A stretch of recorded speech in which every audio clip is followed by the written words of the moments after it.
Apagão global de tecnologia afeta voos, bancos e serviços de emergência. E você vai ver ainda. Em evento de oficialização da candidatura, Donald Trump ameniza tom, mas mantém discurso duro sobre imigração nos Estados Unidos. Violência contra a mulher. Brasil registra recorde, tem um estupro a cada 6 minutos. Forte terremoto no Chile atinge regiões da cidade de São Paulo e brasileiros relatam tremores. Essas e outras notícias você confere a partir de agora. Olá, bom dia, seja muito bem-vindo a esta primeira edição. Agora são 11 horas e 31 minutos pelo horário de Brasília. Nós chegamos ao vivo para te manter bem informado com as principais notícias do Brasil e do mundo. Hoje é sexta-feira, 19 de julho. Um apagão cibernético afeta voos e telecomunicações em várias partes do mundo. Ainda não se sabe o que causou a falha e não há indícios que apontem o envolvimento de hackers. Uma grande falha nos sistemas de tecnologia da informação afetou várias atividades ao redor do planeta, incluindo as operações de companhias aéreas internacionais, empresas ferroviárias e do setor de telecomunicações. As principais companhias aéreas dos Estados Unidos, incluindo Delta, United e American Airlines, suspenderam os voos no início da manhã devido a problemas de comunicação. Problemas similares afetaram os aeroportos de Berlim, Amsterdã, Hong Kong e todos os aeroportos da Espanha. Além de companhias aéreas e aeroportos, o apagão cibernético também afetou hospitais nos Países Baixos, a Bolsa de Valores de Londres e o sistema ferroviário britânico. A programação do canal britânico Sky News foi interrompida. Na Austrália, o canal nacional ABC anunciou que seus sistemas foram afetados por uma falha grave.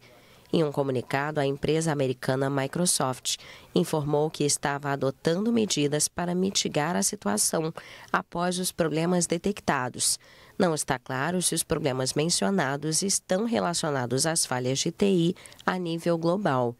A Autoridade Nacional de Segurança Cibernética da Austrália afirmou que o apagão em larga escala estava relacionado com uma plataforma de software de terceiros e que ainda não tinha informações que sugerissem o envolvimento de hackers no incidente global. No Brasil, a pane cibernética já afeta o funcionamento de alguns aplicativos de bancos e fintechs. O site Down Detector, que acusa problemas em canais digitais, apontava reclamações em pelo menos 4 instituições financeiras. Vários clientes também reclamavam nas redes sociais, alertando que os aplicativos estavam fora do ar e relatando problemas para fazer login e pagamentos. No X, o antigo Twitter, alguns bancos também já admitiram estarem passando por instabilidades no sistema ao responder à reclamação dos usuários. O serviço hospitalar privado também teve queda no sistema, com registro de aumento nas filas de atendimento e pacientes que precisaram remarcar consultas e exames. Já o sistema público de saúde, segundo o Ministério, não foi afetado. Agora, uma das perguntas que surge é possível calcular o impacto das interrupções tecnológicas? Estamos diante, talvez, da maior pane cibernética dos últimos anos? Para entender esse ocorrido, vamos conversar agora com o especialista em tecnologia, Reinaldo Boesso. Bom dia, Reinaldo, seja muito bem-vindo. Bom dia, Tabata, bom dia a todos. Reinaldo, a primeira pergunta que eu quero te fazer é: o que de fato pode ter acontecido nessa pane cibernética? Com certeza, Tabata, foi um erro de atualização de software. Nenhum indício mostra que foi um ataque hacker ou foi algum ataque cibernético, né? Mas qual que é o grande impacto aqui, tá, Tabata, e a todos? O grande ponto é que hoje todos os aplicativos, todos os sistemas utilizam a famosa nuvem, né? E quem são essas nuvens que todo mundo fala? Basicamente estão em 2 grandes empresas, que é a Microsoft, através do Azure, e a Amazon, através do que chama AWS. Então, todos os sistemas estão nelas. Ontem, a Microsoft foi impactada com uma atualização de software de uma empresa chamada CrowdStrike. e ela acabou parando um pedaço dos seus servidores nos Estados Unidos, e aí impactou Brasil, mundo, companhias aéreas, bancos, aplicativos, porque todas elas estavam hospedadas nesses servidores que foram parados. E aí gerando um impacto aí global em todos os sistemas, inclusive a minha empresa ficou parada aí das 7 da noite de ontem até as 2 da manhã, aproximadamente, que começou a resolver os problemas da Microsoft e aí os sistemas começaram a voltar no ar. Mas a princípio, a não ser que tenha alguma outra novidade reportada pela Microsoft, os problemas realmente são feitos por uma atualização de software dessa empresa que faz o sistema de segurança dos servidores da Microsoft. Agora, como você disse, né, ao mesmo tempo que esse ataque hacker ele foi descartado, fica uma pergunta, né, o quanto que esses incidentes podem ser fatais para o mundo, Rogério? Os incidentes eles hoje cada vez vão ser maiores. Antigamente, cada empresa, cada site de e-commerce tinha seu próprio servidor, e isso era muito caro. Hoje, todos nós fazemos ele através da nuvem, gerou uma globalização absurda. Então, Berlim, Brasil, Japão utilizam o mesmo servidor que está nos Estados Unidos, da Microsoft, por exemplo. Se lá cai, automaticamente, é um efeito em cadeia, caem todos. O que se está fazendo cada vez mais é protocolos de segurança, protocolos de cuidado para que os sistemas não caiam, para que eles fiquem seguros. Hoje, Tabata, ele tem uma estabilidade muito boa. Dificilmente você ouve problemas de queda de sistema.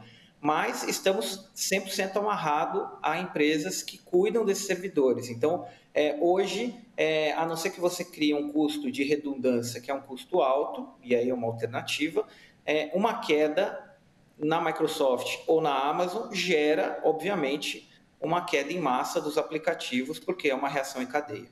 Então, essa pane, ela pode ocorrer com mais frequências, é isso, Rogério? Agora, uma outra pergunta que eu emendo é possível prever que isso ocorra?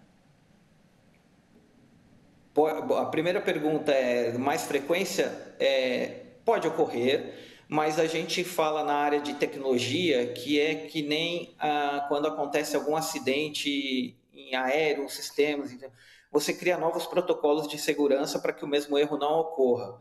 Então, ninguém quer, porque o prejuízo financeiro mundial é muito grande, então os protocolos são muito rígidos, então com certeza a Microsoft e a própria Amazon, que não foi impactada, vai olhar o problema que aconteceu ontem para criar novos protocolos de segurança, novos protocolos de atualização de software para que o erro não aconteça novamente, tá? Isso, sem dúvida, é importante. Agora a gente falou, né, sobre as consequências para as empresas, aeroportos, bancos também, mas fica uma dúvida, né, Rogério, sobre as pessoas físicas também, o quanto nós podemos ser afetados. Há alguma forma da gente se precaver ou há uma possibilidade de, por exemplo, nós sermos afetados a ponto de, por exemplo, perder dinheiro ou registros que nós temos em banco? Olha, hoje a questão de segurança ela é tão discutida, ela é tão porque dificilmente a gente vai voltar no modelo anterior sem sistemas, né? A vida foi impactada na questão de não utilização, ou seja, se você tinha que fazer um pagamento, se você queria fazer uma compra, se você estava utilizando o seu software, ou a viagem que foi impactada, isso é o que mais vai impactar o cidadão, né? A utilização dos sistemas por conta dessa globalização dos servidores, que eu falei que são basicamente em duas grandes empresas que cuidam disso, né? Agora, em questão de dados ou questão de perder dinheiro, não se cogita isso, não. Não existe essa possibilidade hoje. A questão de segurança, de redundância, de que a gente chama de cópia de segurança, que é chamado de backups, para que nada ocorra com o dinheiro, com os dados, isso cada vez é muito mais rígido. Então, o que a gente enxerga e que aí está aproveitando a sua pergunta anterior e complementando essa, existe a possibilidade de alguns serviços às vezes ficar fora do ar? Existe. Pode acontecer de novo? Claro que pode. Agora, a questão de perder dados ou perder dinheiro, cada vez isso fica menor e mais difícil de acontecer. Então, não acredito muito nisso, não. Que bom. Sua resposta é um alívio, viu, para todos nós. Reinaldo, eu te chamei de Rogério, você me desculpa, viu? Tive aí uma... Tá bom, tudo bem. Olha, eu te agradeço demais, Reinaldo Boesso, pela entrevista. A gente acabou de conversar com um especialista em tecnologia. Muito obrigada pela participação, pelas orientações e tirar todas as nossas dúvidas. Obrigado, Tabata. Obrigado a todos. Bom dia. Um ótimo dia. E agora a gente muda de assunto, porque, olha, em seu primeiro discurso após o atentado, Donald Trump afirmou que vai vencer as eleições e manteve um discurso duro contra imigrantes. No evento do Partido Republicano para oficializar a candidatura, Trump afirmou que vai fechar a fronteira com o México para conter a imigração ilegal. Donald Trump aceitou oficialmente a nomeação como candidato às eleições presidenciais de novembro na Convenção Nacional Republicana. I am running to be president for all of America, not half of America. Estou concorrendo para ser presidente de toda a América, não de metade, porque não seria uma vitória vencer apenas para metade da América. Portanto, esta noite, com fé e devoção, aceito com orgulho a sua nomeação para presidente dos Estados Unidos. Obrigado.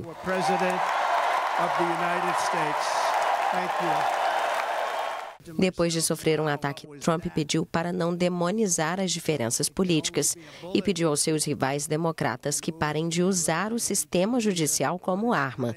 O candidato republicano prometeu acabar com a crise migratória nos Estados Unidos.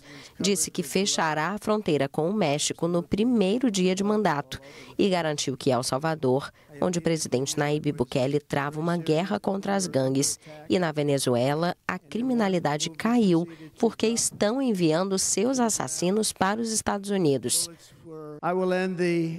Vou acabar com a crise da migração ilegal, fechando a fronteira e terminando o muro, mais do que já construí.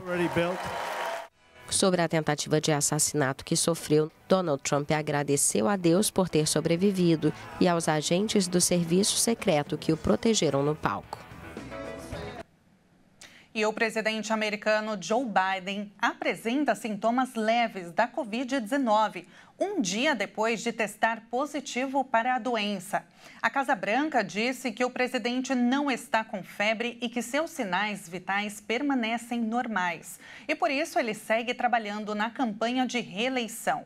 A doença afetou o presidente dos Estados Unidos em meio a pedidos para que ele se afaste após seu fraco desempenho no debate contra Donald Trump. E olha só, os números de violência contra a mulher cresceram no Brasil e bateram mais um recorde. Um estupro é registrado no país a cada 6 minutos. Os dados foram divulgados pelo Anuário Brasileiro de Segurança Pública. As meninas negras de até 13 anos são maiores vítimas de estupro no Brasil. O número de casos quase que dobrou desde 2011. Em 2023, o número de violência contra a mulher no Brasil bateu mais um recorde. Foram 83.988 casos registrados, um aumento de 6,5% em relação ao ano anterior. De acordo com o 18º Anuário Brasileiro de Segurança Pública, do Fórum Brasileiro de Segurança Pública, o número representa um estupro a cada 6 minutos no país. Do total de casos, 76% correspondem a vítimas com menos de 14 anos ou é incapaz de consentir por qualquer motivo, como deficiência ou enfermidade. Na maioria dos casos, a violência acontece dentro da própria casa. Entre as vítimas de até 13 anos, em 64% dos crimes, o agressor é um familiar. No ano passado, o país teve 46 mil mortes violentas intencionais, uma redução de 3,4% em relação a 2022. Apesar da redução no país, as mortes violentas intencionais cresceram em 6 estados: Amapá, Mato Grosso, Pernambuco, Mato Grosso do Sul, Minas Gerais e Alagoas. O especialista em direitos humanos e segurança pública Frederico Afonso participou do jornal Redação Hit, segunda edição, e conversou com Kleber Werneck a respeito. Vamos conferir. Não é a pena que vai fazer prevenção, não é a lei penal que vai fazer prevenção geral. O que faz, de fato, é uma prevenção, a pessoa ela ter a ciência da máxima certeza que ela vai ser presa, processada, e se for o caso, né, condenada e vai cumprir uma pena. Hoje a pessoa ela tem uma percepção equivocada no Brasil, né? Ela tem aquela percepção assim, olha, não vai acontecer nada, não vai pegar, não serei preso, eu sairei. Então essa percepção é que precisa mudar. E veja a seguir. Terremoto no Chile atinge regiões da capital paulista e assusta moradores. Todos os detalhes e as imagens impressionantes depois do intervalo. Nós voltamos já já.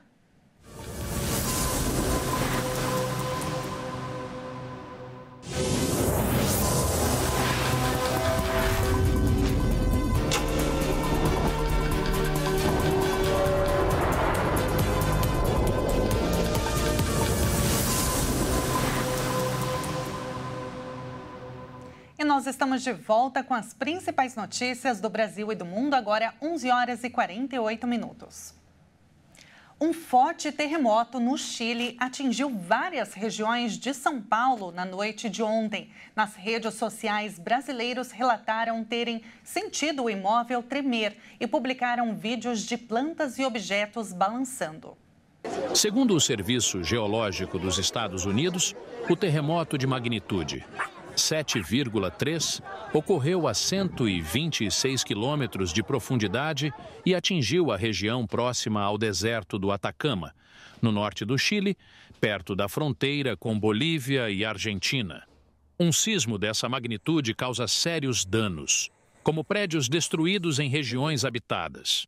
No mesmo horário, moradores de São Paulo relataram que sentiram o tremor e publicaram vídeos nas redes sociais de plantas e de objetos balançando. Segundo o Instituto de Astronomia, Geofísica e Ciências Atmosféricas da USP, a cidade de São Paulo está localizada sobre uma bacia sedimentar que possui a característica de amplificar ondas sísmicas. E por isso, não é incomum que tremores ocorridos nos Andes sejam sentidos em São Paulo, principalmente em bairros mais altos e também por moradores de prédios. Apesar do susto, especialistas afirmam que um terremoto tão distante apresenta poucas chances de causar danos estruturais. No Chile, o presidente Gabriel Boric escreveu em sua conta no X que não há informações de danos ou de pessoas feridas, já que o epicentro ocorreu em uma área pouco habitada. E agora, mudando de assunto, a Advocacia Geral da União enviou ao Supremo Tribunal Federal uma medida cautelar para suspender a lei que autoriza a privatização da Sabesp. A previsão era de que a desestatização fosse concluída no dia 22. A AGU se mostrou favorável à concessão de medida cautelar para suspender os efeitos da Lei Estadual Paulista, que autorizou a privatização da Companhia de Saneamento Básico do Estado de São Paulo. E o documento foi enviado para a Corte Suprema. O STF deu 24 horas para que o órgão, além de o governo de São Paulo, se manifestasse sobre o assunto. A empresa está no processo de privatização e a liquidação da oferta está prevista para ser concluída na próxima segunda-feira. No documento, a Advocacia Geral da União destacou que os fatos narrados e os documentos mostram que os princípios de legalidade, moralidade, impessoalidade, isonomia, publicidade e eficiência não foram observados no processo de desestatização da empresa, que é uma sociedade constituída por ações de mercado que integra a administração indireta do Estado paulista. A AGU destacou haver um conflito de interesses por parte de uma ex-executiva do Conselho de Administração da Equatorial Energia, única empresa que, no curso do processo de privatização, permaneceu com interesse em ser acionista da Sabesp na condição de investidor de referência. E agora são 11 horas e 51 minutos e apesar da temperatura na capital paulista não passar dos 21 graus, o sol já está brilhando, mas no sul do país, em Santa Catarina especificamente, já são 22 dias de registros de temperaturas negativas no estado, em algumas cidades. E mesmo com a pausa no período chuvoso, o estado catarinense vive o inverno mais rigoroso dos últimos tempos. Vamos então direto para Criciúma para saber como está o tempo por lá com Michele Veiga. Muito frio por aí, Michele? Pois é, já são 31 dias consecutivos de geada em Santa Catarina. Essa sexta-feira, na região serrana, amanheceu com mais geada. Temperatura de menos 3,7 graus registrados em Bom Jardim da Serra, o que significa aí frio, pelo menos pela manhã. Ó, já são quase meio-dia e a gente ainda não conseguiu tirar o casaco, porque o ar gelado da região serrana começa a vir para a região de Planalto, o que não deixa com que o sol esquente muito a temperatura. Mas a previsão é que ali no final de tarde, ou pelo menos no meio dela, as temperaturas cheguem em Santa Catarina na casa dos 25 graus em boa parte do estado. A gente vai vivendo esses dias bem gelados por aqui, pelo menos no amanhecer, mas aí começa aquele efeito cebola. A gente vai tirando as peças mais quentes para poder aproveitar também o calorzinho que vai chegando. Então, portanto, Santa Catarina vive esses extremos durante os próximos dias, pelo menos ao que diz os meteorologistas da EPAGRE, que controlam esse sistema e essas informações aqui no estado. Até a próxima quarta-feira serão dias assim, de temperaturas bem baixas pela manhã e depois vai esquentando ao longo do dia, chegando à casa dos 25 graus. Então, portanto, também o pessoal está aproveitando para colocar a vida em ordem, depois de 15 dias consecutivos de chuvas em Santa Catarina. Então a gente vai aproveitando um pouquinho do frio, mas já já a temperatura esquenta e a gente também aproveita por aqui. De Santa Catarina para a Hit TV, repórter Michele Veiga. E agora vamos conhecer um pouquinho a Praça Puerta del Sol, localizada no centro de Madrid, na Espanha. A Porta do Sol é um dos locais mais famosos e concorridos da cidade espanhola de Madrid. É neste local que se encontra o quilômetro zero das estradas espanholas. O edifício mais antigo da Porta do Sol é a Real Casa de Correios. E nele destaca-se o relógio da torre que foi construído e doado no século XIX. A praça é um local de encontro, um lugar de passagem entre várias zonas de Madrid. E é visita obrigatória para todos os que se viajam à capital. Já que não estamos por lá, vamos então com a ajuda da tecnologia, saindo dos estúdios Hit, vamos diretamente para a Praça Porta do Sol, ou Puerta del Sol, localizada no coração de Madrid, na capital da Espanha. A Porta do Sol herda seu nome de uma das portas que cercavam a cidade. E esta última, a título de curiosidade, permaneceu de pé até o ano de 1510 e exibia um ícone do sol em sua fachada.